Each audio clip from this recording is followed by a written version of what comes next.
This is my Unit 12, and for that we did a show called Bring It On, the musical. What went well during the show, I feel like, because I was doing all the technical side and assisting with costumes, props and set, I think the organisation skills between everyone was outstanding. We had different set lists, we had different costume lists, we had everyone knew exactly what they were doing day in, day out. I think sometimes it changed a little bit, varying on what we were doing with the actors, if they were doing some acting, some dancing, some singing warm-ups, or some one-to-one sessions. But overall, I'd kept a tally of what we were doing, well, what I myself was doing. So whether that would be, right, today I'm going to do the first half of the show, or let's do a couple scenes to start with, and just work through it, like song, the scene, the song, anything. So how I started that, even before I'd started that, I had gone through, right, what do I need? What kind of, is there any effects that I need? What lights do I want? What colours will I potentially want to put in there? If I want a cold wash, a warm wash. Like, just read through the whole script, got a general overview, spoke to the rehearsal directors, and was like, right, what are we trying to, like, which way are we going for this scene? Is it going to be outside, indoors, at night time, in the daytime? Just so that we were all on the same page and we knew that, right, this is when we were wanting it. Just so they didn't go off, like, they set it in the daytime and I've, like, chucked a load of cold washers on. Oh, it's not night time. So, yeah, that was one of the good starts to the show and to the preparation towards it, even. But things that didn't go so well, I feel that was a couple of my effects that I made.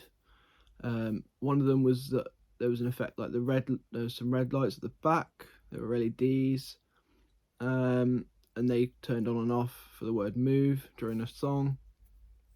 I think a couple of times it didn't go off. Sometimes they were delayed slightly because I didn't press it at the right time. And then there was another time where I believe that it just didn't go off at all. And then finally it was that I feel like it wasn't actually an effect programmed into the desk, it was just a manual cue. So it was just like red, then the red turned off, red comes on, red comes off. Pretty self-explanatory, so I'd just press it twice basically. And it would just flash on and off. Just for that one sentence, well, one word, and then cuts itself from the show. What I could have done better with that really was if it was an effect, because it would have made it a bit easier for queuing the show for myself, because I was following along with the script. But also, I feel like if I had an effect on that anyway, then I could have probably added a bit more to the song, having like, so I know this effect's coming, right, now let's put some more lights on. I could have done it the same way, cue to cue, but it just didn't seem right really because of how it was structured. I did try make an effect out of it to start, but I couldn't get my head around how to make it work completely.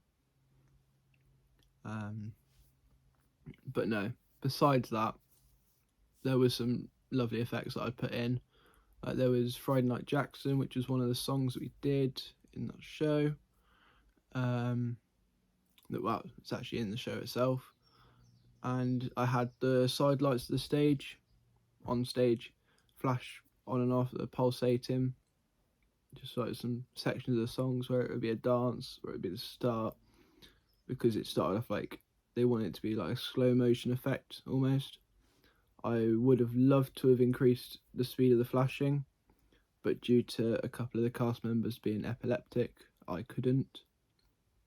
And also, I think some of the audience members that were coming to watch it also were as well.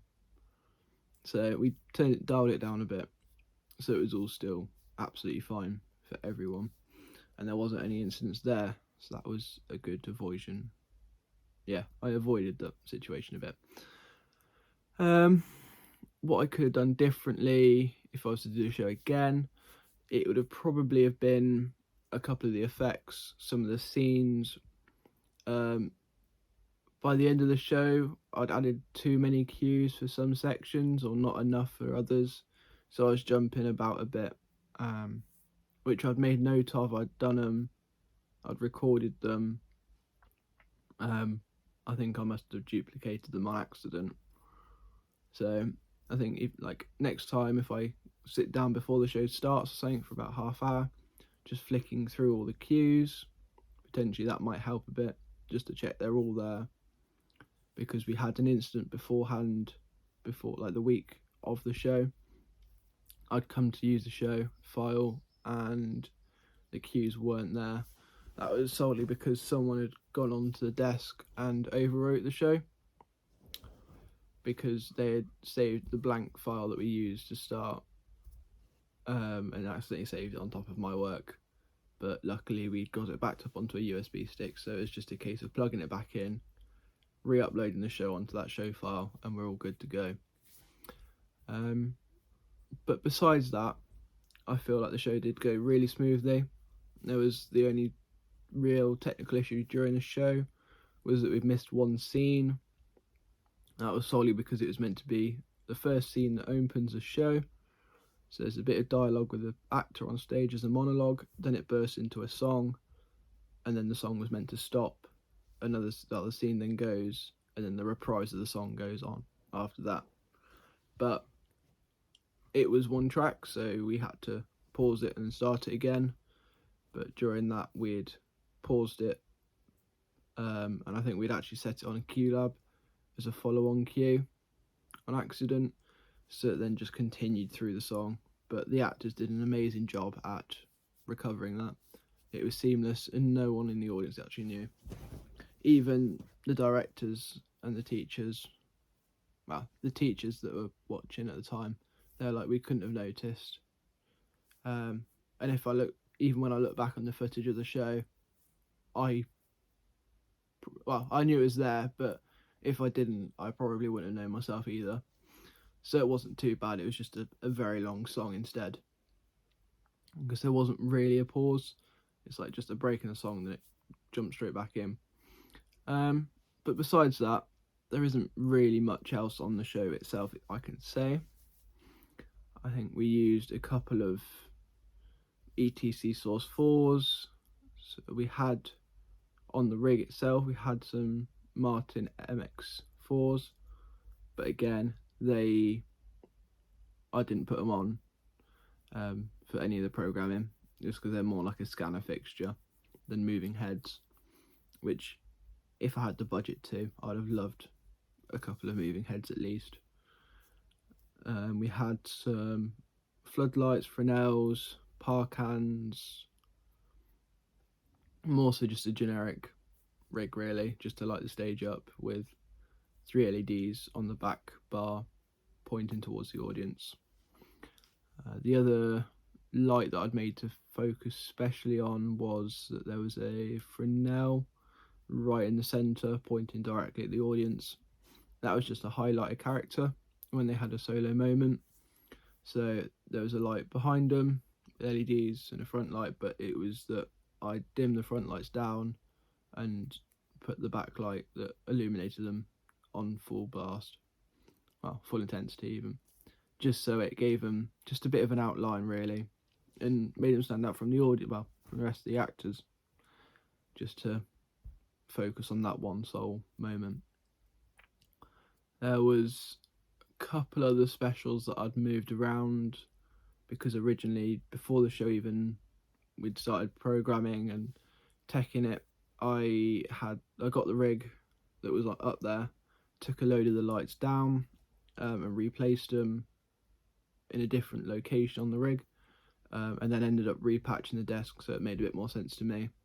So I had lights surrounding the stage from 1 to 11, and then I got each individual bar starting at like 20, 30, 40, 50. The house lights were on channel 999. There was 3 lights that were split into partitions. Well, the channel was split into partitions with 3 different addresses on for the floodlights.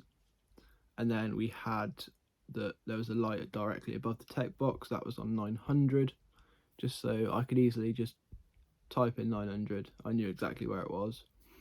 And if I grouped fixtures, or if I like selected a select few, I knew that I wouldn't have gone up to 900 to have messed up with those lights, or the 999. And then I just had any special lights in that were in the stage itself, well, on stage above it, they were from channel 60 onwards, just so they again were grouped differently. But besides that, there was nothing else really to say. The show itself went really smoothly. Wasn't really much of a hiccups. The radio mics that we were using, they were okay for the show. Could have done with some more higher end stuff, because they were, I believe they were about £40 a mic, which we had a bit of interference with, just the general like mobile phones. Again, we did before the show tell audience members to put their phone on airplane mode or off, just because it would interfere with the frequencies, which majority did, but again, there might have been something else that we weren't aware of that must have been interfering with them. But again, it wasn't that bad, so you couldn't really notice it. But besides that, it was a very smooth running show and would happily do it again. But no, that is Unit 12 covered, I believe, from my work. I think the only other thing I'd say about it would be about my preparation for it. I'd have probably liked to have had more gels in it, because we didn't have a wide selection. I'd have loved to have brought some extras, just to have given a bit more, the cold wash or the warm wash. But besides that, amazing show, we'd love to do it again. And yeah, that is the Unit 12 completely done. Thank you.